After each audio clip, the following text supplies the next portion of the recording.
ആകുലപ്പെടുന്നതിനേക്കാളും ദൈവസംരക്ഷണത്തിൽ അഭയം പ്രാപിക്കുന്ന ഏവർക്കും യേശുമിശിഹായ്ക്ക് സ്തുതിയായിരിക്കട്ടെ. തിരുസഭ മാതാവ് ഇന്ന് നമുക്ക് നൽകുന്ന വചനധ്യാനം മത്തായിയുടെ സുവിശേഷം 6-ാം അധ്യായം 24 മുതൽ 34 വരെയുള്ള വാക്യങ്ങളാണ്. 2 യജമാനന്മാരെ സേവിക്കുവാൻ നിങ്ങൾക്ക് സാധിക്കുകയില്ല. ഒപ്പം എന്ത് ഭക്ഷിക്കും, എന്ത് ധരിക്കും എന്നതിനെക്കുറിച്ച് നിങ്ങൾ ആകുലപ്പെടേണ്ടതുമില്ല എന്നതാണ് സുവിശേഷം. ഒന്നാമതായി 2 യജമാനന്മാർ തമ്മിലുള്ള തെരഞ്ഞെടുപ്പ്. 2 യജമാനന്മാരെ സേവിക്കാൻ ആർക്കും കഴിയില്ല. 2 യജമാനന്മാർ ഉള്ളത് 2 ജോലി ചെയ്യുന്നത് പോലെയല്ല. യേശുവിൻ്റെ മനസ്സിൽ ഉണ്ടായിരുന്നത് യജമാനൻ്റെയും അടിമയുടെയും ബന്ധമാണ്. ഒരു അടിമയ്ക്കും 2 യജമാനന്മാരെ സേവിക്കാൻ കഴിയില്ല. 2 യജമാനന്മാരെ ഒരുപോലെ സേവിച്ചാൽ നിങ്ങൾ വഞ്ചിക്കപ്പെടും. ഒരാളോട് വിശ്വസ്തനായിരിക്കുക എന്നത് മറ്റൊന്നിനെ നിന്ദിക്കുക എന്നതാണ്. ദൈവത്തെയും ബാലിനെയും ഒരുപോലെ സ്നേഹിക്കുവാൻ സാധിക്കുകയില്ല. കാരണം ദൈവത്തെ നീ സ്നേഹിക്കുകയാണെങ്കിൽ സമ്പത്തിനെ അഥവാ ബാലിനെ നീ നിന്ദിക്കുകയാണ് ചെയ്യുന്നത്. അതായത് നിങ്ങളുടെ പണം സേവിക്കരുത്.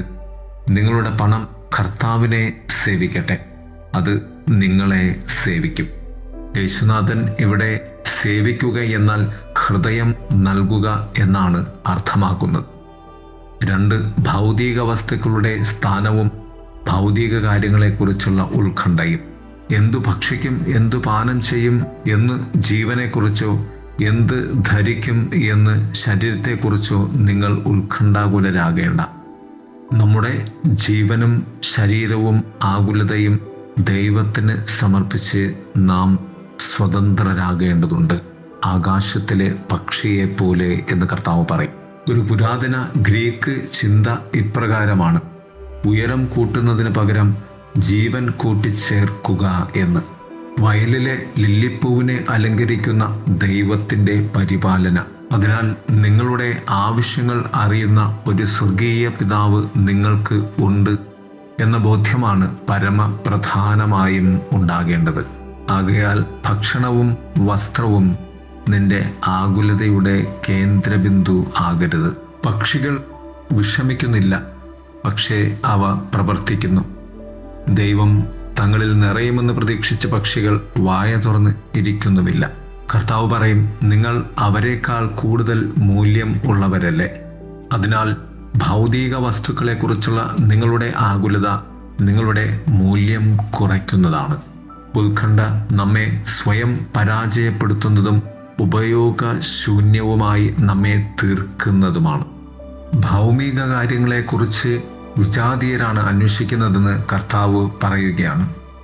ദൈവത്തെ അറിയാത്തവരുടെയും അവനിൽ നിന്ന് വേർപെട്ടവരുടെയും ജീവിതവും ദൈവത്തെ അറിയുകയും അവൻ്റെ സ്നേഹപൂർവകമായ പരിചരണം സ്വീകരിക്കുകയും ചെയ്യുന്നവരുടെ ജീവിതത്തെ യേശു താരതമ്യം ചെയ്തു. ദൈവത്തെ അറിയുന്നവർ മറ്റു കാര്യങ്ങൾ അന്വേഷിക്കരുത്. കാരണം അതൊക്കെയും ദൈവം അവർക്ക് വേണ്ടി കരുതി വച്ചിട്ടുള്ളവയാണ്. മൂന്നാമതായി കർത്താവ് പറയും, നിങ്ങൾ ആദ്യം അവിടുത്തെ രാജ്യവും അവിടുത്തെ നീതിയും അന്വേഷിക്കുക, അതോടൊപ്പം മറ്റുള്ളവയെല്ലാം നിങ്ങൾക്ക് ലഭിക്കും എന്ന്. ദൈവരാജ്യത്തിന് പരമപ്രധാനമായ സ്ഥാനം നൽകുക. നമ്മുടെ മുൻഗണനകൾ ക്രമീകരിക്കുമ്പോൾ അത് നമ്മുടെ ജീവിതത്തിൻ്റെ നിയമമായിരിക്കണം. എന്നിട്ടും ഇത് ഞങ്ങളുടെ മുൻഗണനകളുടെ പട്ടികയിൽ ഉൾപ്പെടുത്താനും മുകളിൽ വയ്ക്കാനുമുള്ള മറ്റൊരു മുൻഗണനയാണെന്ന് കരുതുന്നത് തെറ്റാണ്. ലൗകിക കാര്യങ്ങളുടെ മേൽ ഉള്ള മുൻഗണനയേക്കാൾ നാം ചെയ്യുന്ന എല്ലാറ്റിലും ദൈവരാജ്യം എന്ന മുൻഗണന നാം കരുതേണ്ടതുണ്ട്. അഥവാ ദൈവരാജ്യത്തെ നാം അന്വേഷിക്കേണ്ടതുണ്ട്. യേശുനാഥൻ അവരോട് വെറുതെ വിഷമിക്കുന്നത് നിർത്താൻ പറഞ്ഞില്ല. ഉത്കണ്ഠയ്ക്ക് പകരം ദൈവരാജ്യത്തെക്കുറിച്ചുള്ള താല്പര്യമെടുക്കുവാൻ അവൻ അവരോട് പറഞ്ഞു. ആദ്യം അവിടുത്തെ രാജ്യവും അവിടുത്തെ നീതിയും അന്വേഷിക്കുക എന്നാൽ ദൈവഹിതം കണ്ടെത്താനും പ്രവർത്തിക്കുവാനുമുള്ള പ്രതിബദ്ധതയാണ്. അവൻ്റെ ഉദ്ദേശവുമായി പൂർണ്ണമായും സഖ്യമുണ്ടാക്കുക എന്ന ഒരു വലിയ പ്രതിബദ്ധത, ഉത്തരവാദിത്വം. നമ്മളുടെ ശാരീരിക ക്ഷമതയെക്കാളും ആത്മീയ ക്ഷമത നമ്മുടെ ജീവിതത്തിൻ്റെ ലക്ഷ്യവും ആഗ്രഹവുമാകണം.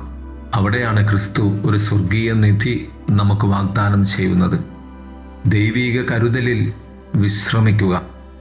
മനുഷ്യനെ സംബന്ധിച്ച ദൈവത്തിൻ്റെ പരമോന്നത ഉദ്ദേശത്തിൻ്റെ പൂർത്തീകരണമാണത്.